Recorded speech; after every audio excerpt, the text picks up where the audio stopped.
Royal Standley of Oregon Pacific Financial Advisors, offering securities through United Planners Financial Services member FINRA SIPC, guides clients with empathy in discovering and reaching their financial goals and creates financial plans for clients so they can live their life by design.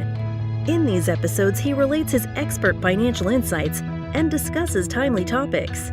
Royal strives for excellence and has a passion for sharing his knowledge and supporting his community. Now, on to the show. Hello and welcome to Life by Design with Royal Standley of Oregon Pacific Financial Advisors. Good morning, Royal. How are you doing today? Good morning, Eric. I'm doing well. How are you doing? Fantastic. It is, it's that fall season, so it's kind of time for some ice and snow and all that stuff here. I know that you don't get as much there, but what's it looking like? Yeah, it's a nice, beautiful fall that we're having. We usually don't get too much ice and snow where we're at, maybe a day or two a year. So we don't have too much to worry about. I know where you're at. You really get it there in the Midwest. So yeah, it's something that has taken its toll on my driveway, Royal. I have to buy a new driveway. Seriously, the salt and stuff that we add to it, just so the ice melts, and we get the snowblower out there, and it's chipping away at it. But that's the joys of home ownership, right?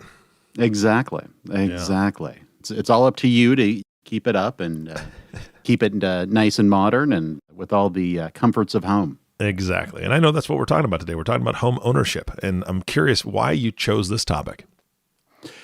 I think it's just such an important and essential topic when it comes to financial planning is looking at home ownership and where it fits into the financial plan as a way of building wealth, of creating stability and security for your family. So I thought we'd just kind of spend some time and kind of talk through that. I know I've owned a number of homes in my life, and right now just looking at, I was talking to my wife last night about it I'm not thinking of the next home we're going to buy, which is nice. We're in a home where it's like, okay, we have enough space to grow into this. We're adding another child here in the next month or two. That's right. Very exciting. So yeah, like we have enough space for them. And I know in previous houses it's gotten tight much quicker than we expected.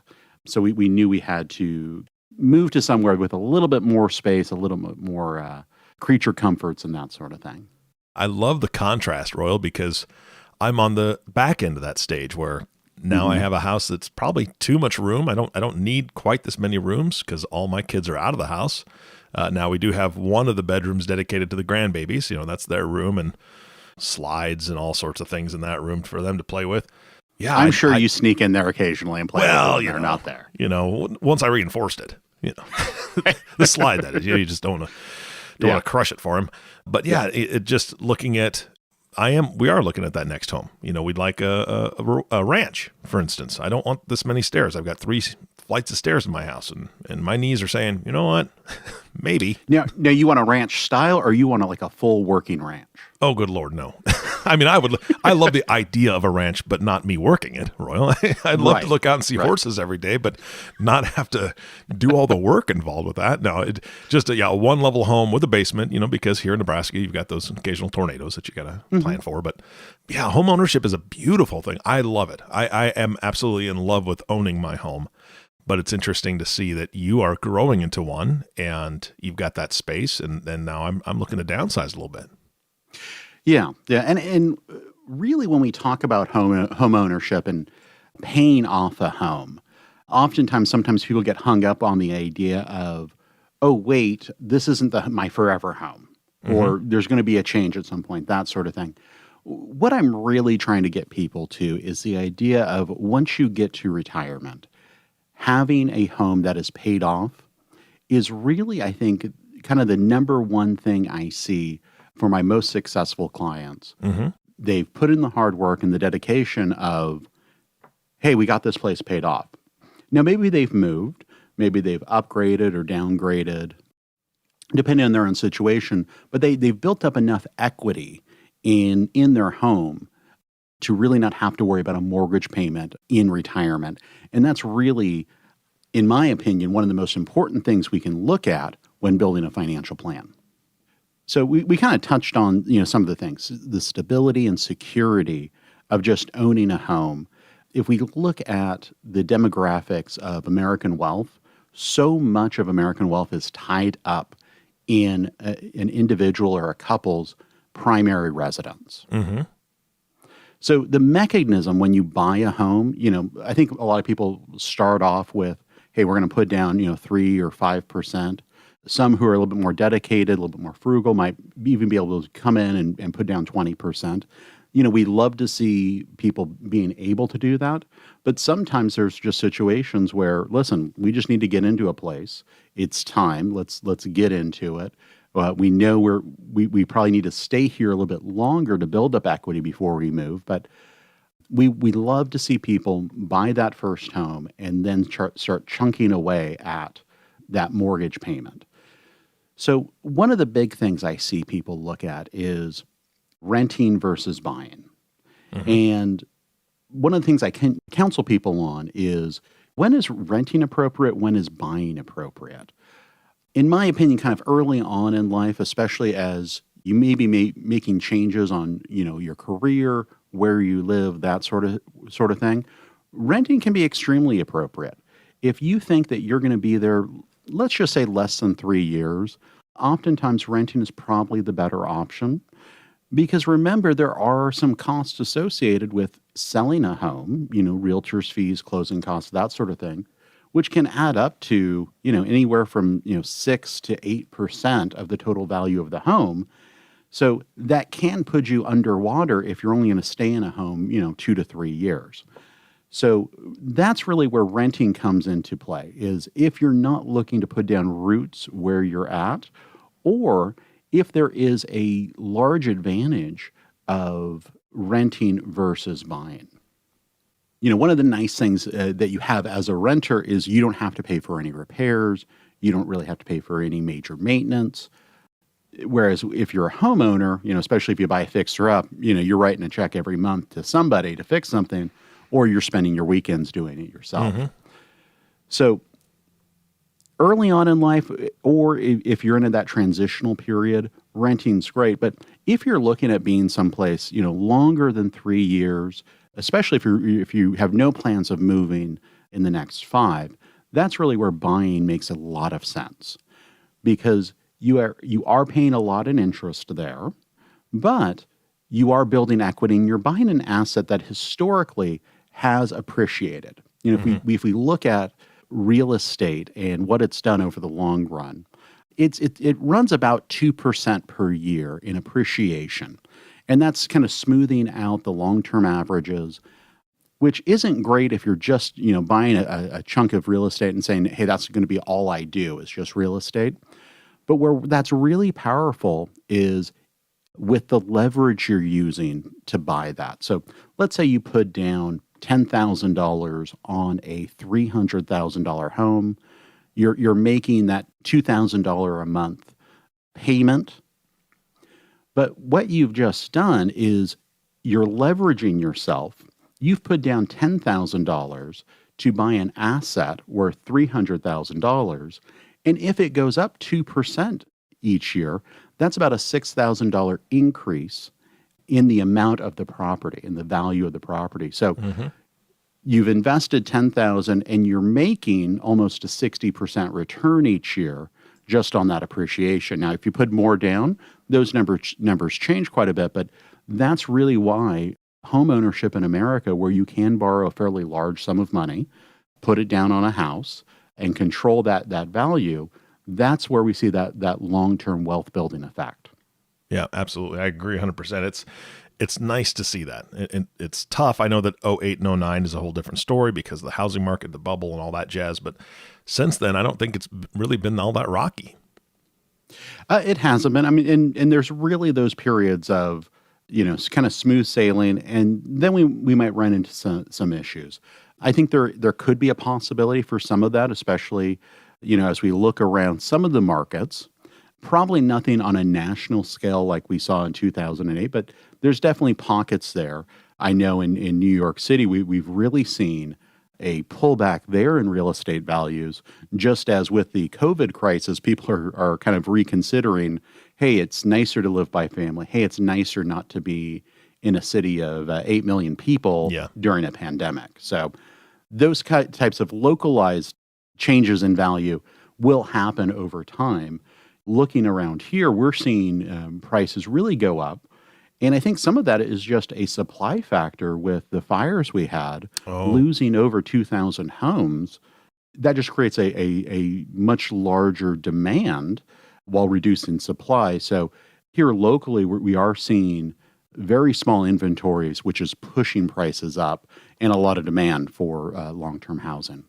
Yeah, Royal, one thing that I never even really thought of before, I suppose it was probably during the hurricanes down in Houston, if you remember a few years back. One thing that drove housing prices up was the price of supplies, building supplies specifically. So when the hurricanes were hitting, and unfortunately I had a large project at my house that had to be done. I had a wall that needed to be replaced.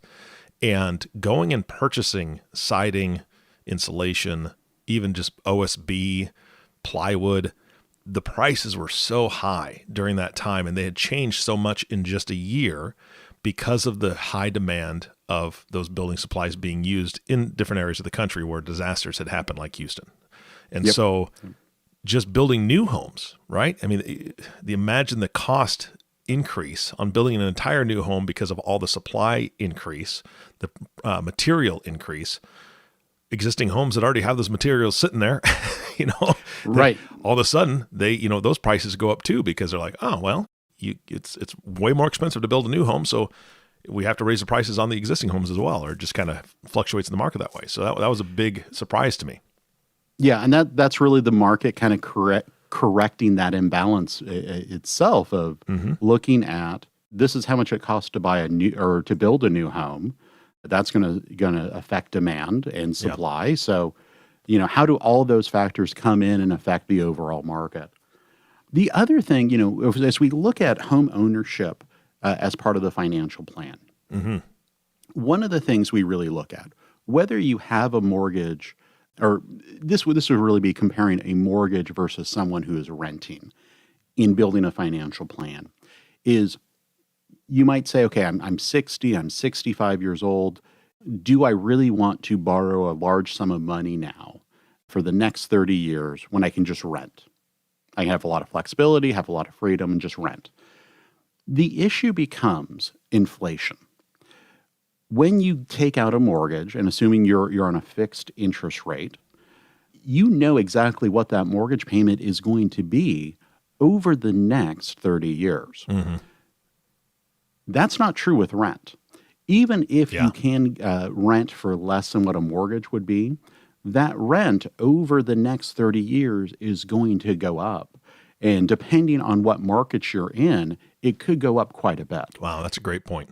And here in Oregon, we had some rules and regulations come out really trying to cap rents and the increases that we were seeing up in the Portland metro area, where basically, and this is rough, but basically they capped the ability to raise rents to about 7% per year is the most you could increase rents by.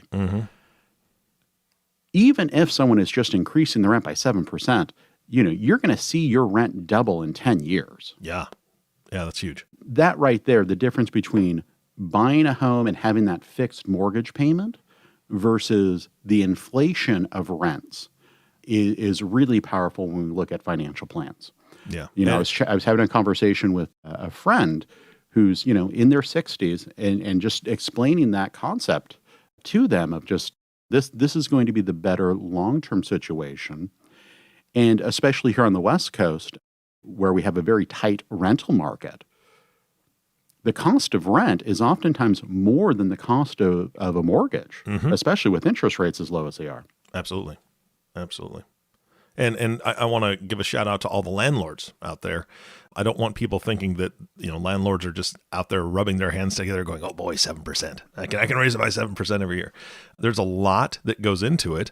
And one of the things is property taxes, right? Because when a city or state, when they raise property taxes, that raises the cost to the homeowner, and therefore that is most likely going to be also related to the rent. The rent's going to have to go up to cover those costs. So I don't want people thinking that landlords are greedy.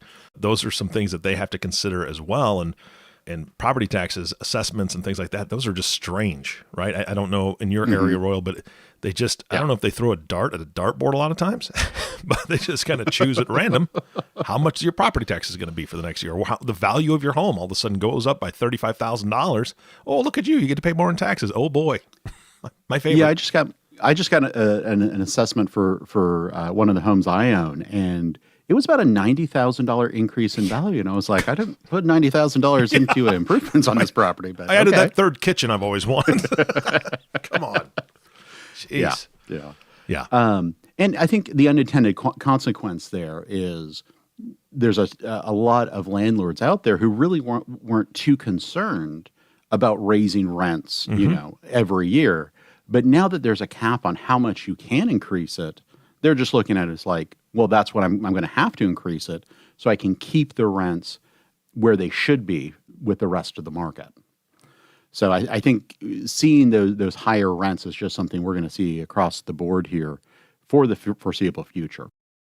So when I'm sitting down with a client, looking at a financial plan and doing that planning for the future, one of my number one goals there is, can we get the house paid off by the time they reach retirement or shortly thereafter?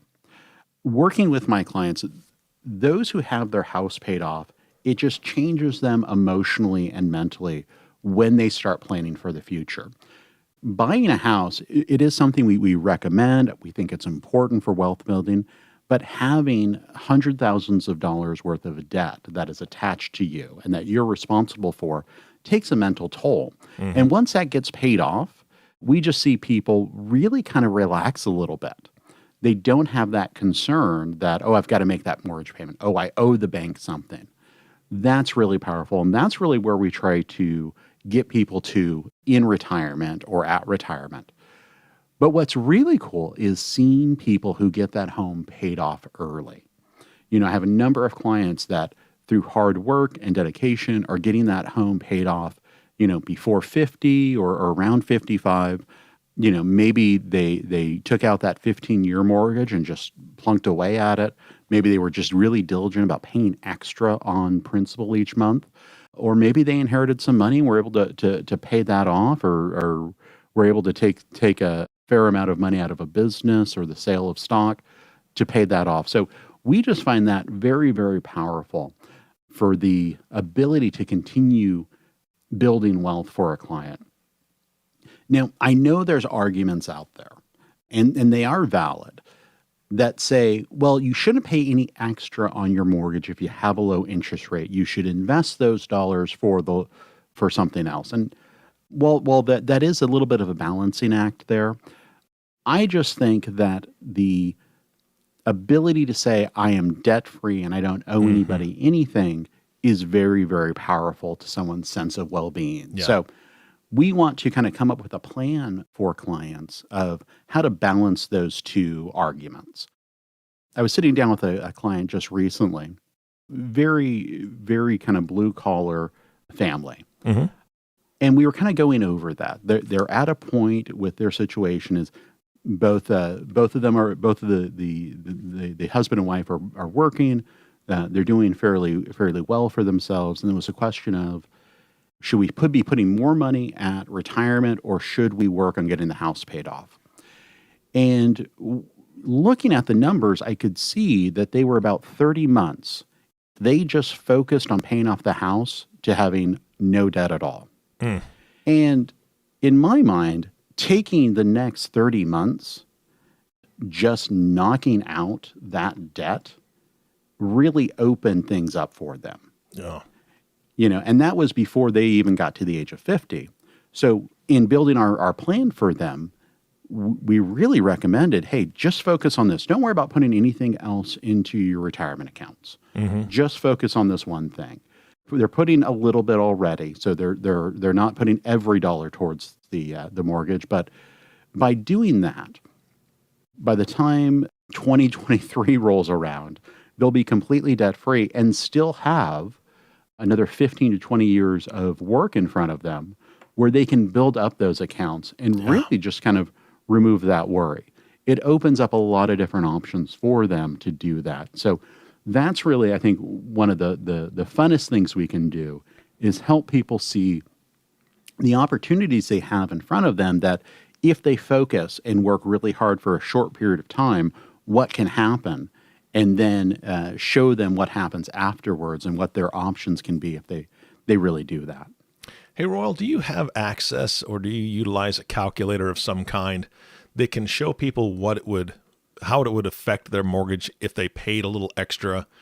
Because from my understanding, if you're, at the very first part of your loan, you're paying a ton in interest. We've talked about that. Mm-hmm. You're paying, a ton in interest, very little toward the principal. I would assume it would be most beneficial to be able to pay a little extra every month at the very beginning of your mortgage loan, and to be able to see how that calculates out over the 30 years or the 20 years, depending on what mortgage you get. Obviously, that's also the hardest time in your life to pay extra toward a mortgage because you're young and just purchasing a home. But do you have some tools and resources that you can use to help people see what that would do for them? Yeah, absolutely. And that's just part of our planning that we go through to look at for our clients. Nice. When we sit down with a client, we can go over those numbers. The other thing I would encourage people to look at is there's so many options there on the term of the loan that you're getting that it might just make sense to look at the difference between a 30-year and a 20-year loan. It's not as dramatic as moving to a 15-year loan, but that reduction in the amount of years means you're just paying so much less interest over the life of that loan. So that's really, I think some of the best advice is looking at, instead of looking to pay a little extra, just take a smaller term on it and kind of lock that in.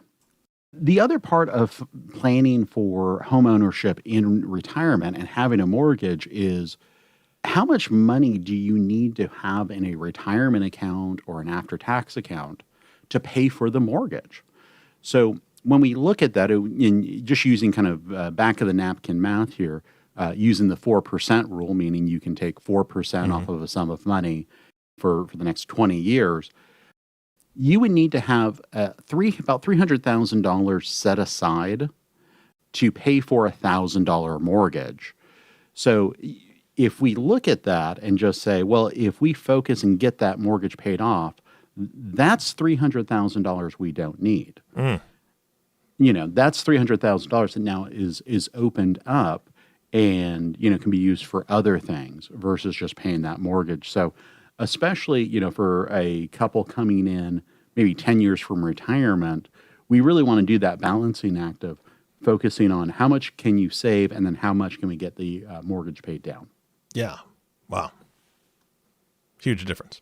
And finally, I don't know if you need many more arguments for home ownership in retirement, but what we see quite often is someone who didn't really plan for long-term care, which we spoke about last episode. Oftentimes, what they're doing in the back of their mind is saying, oh, I have the home. If I ever need long-term care, we can sell that, which we see happen kind of quite often as the backup plan for long-term care of, okay, we need to move into an assisted living facility. We need to move into nursing care. That's really where we can sell the home, replenish the liquid assets, and pay for that care for another 5 or 6 years, depending on the value of the home. So just another argument for home ownership as an essential part of your financial plan. Yeah, absolutely. So many good points today, Royal. Anything else before we wrap up?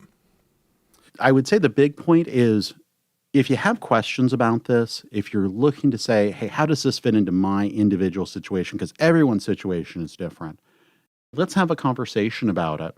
And we can come up with kind of a best case scenario for you and yourself and your family of how to deal with it. So, this isn't a cookie cutter conversation that we have with people. It really comes down to the specific facts of their specific situation. Yeah, absolutely. And that's the beauty of what you do. I mean, that's something that we've talked about on many podcasts, is that you sit down and you find out all the things that families try to accomplish, hopes, goals, dreams, and knowing the ins and outs of all their finances, that helps you to help them paint the picture or put the puzzle pieces in place. It really gives them that clear picture of what they can do and what they can accomplish over the next 10, 20, 30, 40 years. Absolutely. Absolutely. Royal, again, such great information. And for those that are thinking about it and, homeowners or people even just starting that journey of possible home ownership, if they'd like to have this conversation with you, what's the best way to get a hold of you? Yeah, give me a call at 772-1116, area code 541, or you can go to our website and just schedule a call right there at opfa.com. Always a pleasure, Royal. Thank you again for your time. Take care, Eric. You bet. And thank you for listening and tuning in to the Life by Design podcast with Royal Standley. If you have not subscribed to the podcast yet, please click the subscribe now button below. This way, when Royal comes out with a new podcast, it'll show up directly on your listening device. This makes it much easier to share these podcasts with your friends and family. Again, thanks for listening today. For everyone at Oregon Pacific Financial Advisors, this is Eric Johnson reminding you to live your best day every day. And we'll see you next time. Thank you for listening to the Life by Design podcast. Click the subscribe button below to be notified when new episodes become available. The views expressed are those of the presenter and may not reflect the views of United Planners Financial Services. Material discussed is meant to provide general information and is not meant to be construed as specific investment, tax, or legal advice. Individual needs vary and require consideration of your unique objectives and financial situation. Always seek the advice of your financial advisor or other qualified financial service provider with any questions you may have regarding your investment planning. Advisory services offered through Oregon Pacific Financial Advisors, Inc. Securities offered through United Planners Financial Services of America, member FINRA and SIPC. Oregon Pacific Financial Advisors, Inc. and United Planners Financial Services are independent companies.